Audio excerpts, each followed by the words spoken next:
While the historic drought in the American West gets most of our attention, the middle of the country is suffering as well. Up and down the Mississippi River Basin, below average rainfall has constricted one of the country's major economic thoroughfares, which could affect consumers across the country. As William Brangham reports, some areas along the river are reporting their lowest water levels in decades. This dried, sandy expanse isn't a desert. It's the riverbed of the Mississippi, laying bare in the sun as the mighty river's waters have dried up. It's the same in multiple states.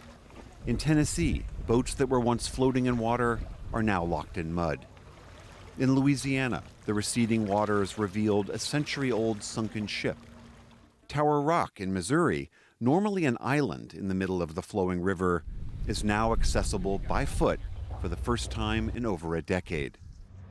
The Mississippi is normally one of the busiest cargo waterways in America, moving roughly 500 million tons of goods every year. More than half of all U.S. grain exports are moved on this water superhighway. But this drought, which constricts the depth and width of the river, has caused traffic jams. By some estimates, the flow of goods has been cut by 45%, all of which could cost the economy $20 billion in damages and losses. Every time you lose a foot of draft on a barge, that's the equivalent of about 6,000 bushels of soybeans. Lou Delorco is the chief of operations for the U.S. Army Corps of Engineers St. Louis district. He oversees dredging operations there, removing sediment from the riverbed to widen or deepen its channel. He says, with this lack of rainfall, it's a constant struggle to know where to dredge next. Based on the forecast, you're looking for the next problem area that you have to hit before one of them turns into a channel closure.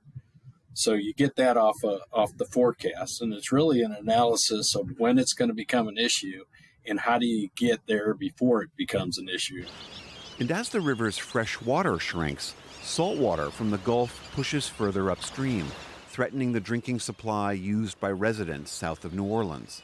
Mayors of towns up and down the Mississippi are asking for federal assistance as conditions are expected to worsen through the winter.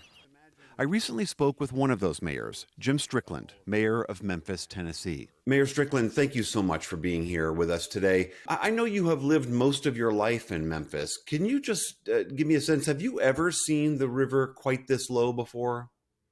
No, I've worked downtown for 35 years, and usually with some kind of view of the Mississippi River. I've never seen it with the soil and the sand and the dirt so prevalent. So often we see flooding situations. This is the exact opposite. I've just never seen it this low.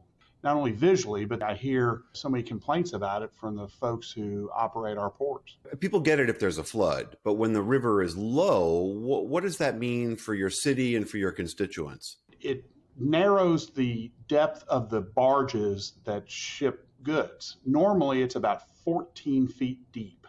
Now they have to narrow it to about 7 feet, sometimes 10, but that's basically half the amount of area to ship goods, which doubles the shipping cost because they have to have 2 barges instead of 1 or find some other way to ship their goods.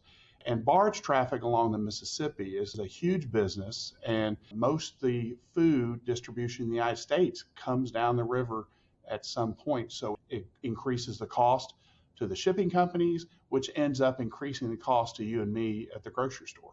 And does that have a more practical impact on your city itself, being that you literally are on the river? Not necessarily the city government, but for our employers. Our docks employ a lot of people, and there's just less for them to do. So I'm not sure they've laid off anyone, but certainly their profits have decreased, and especially what they call bulk transportation, which is hard, steel, grains. They're much harder to ship now than liquids. Liquids are going okay, but the hard items are almost out of business. You mentioned before that you and all cities along the river have gotten accustomed to floods. That's what we know of historically, but that having a drought is a much different thing, and you don't really have the tools to deal with that. Explain that a little bit more about what kinds of things, what kinds of tools do you think you need to try to live in a drought-stricken river? Well, first, droughts happen less frequently than floods, or at least in my adult lifetime. So we don't have as much experience with them. But the federal resources really are plentiful when there's flooding. They will compensate homeowners, businesses, governments for the expenses that we lose. Drought, there's really no compensation at all on the federal level. So these businesses are really taking it on the chin. We really need a policy, a national policy governing droughts. And, frankly, because it's happened so infrequently, I'm sure it hasn't made the radar of most officials, but it sure seems like it's happening more and more frequently. And with global warming, I think we need to be prepared. The Mississippi River is so important, not only to commerce, but for recreation. And the northern part of the Mississippi gets their drinking water from it. So it's an important asset that really needs more federal attention. As we know, a warming world is going to make these unpredictable events even more unpredictable. And it could be droughts one year, it could be floods another year, or some mixture of the two. As a mayor who's got a plan for not just this week, but for months, years down the road, how do you plan for that? Frankly, we don't have the resources. Even if you plan for it, what are you going to do about it?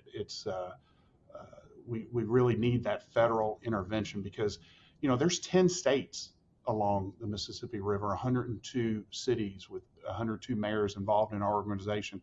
We need a regional, national policy on the Mississippi River with all the resources of the federal government because it's a lifeblood not only to Middle America, but to the whole country. So we're just trying to raise the profile to get that attention. And I think what's happened here recently has gotten a lot more attention. And unfortunately, the forecasters are not, it's not promising over the winter that there's not going to be enough snow or rain to really raise the level significantly of the river. We're just hoping for a rainy spring. All right, Mayor Jim Strickland of Memphis, Tennessee, thank you so much for your time. Really appreciate it. Thank you.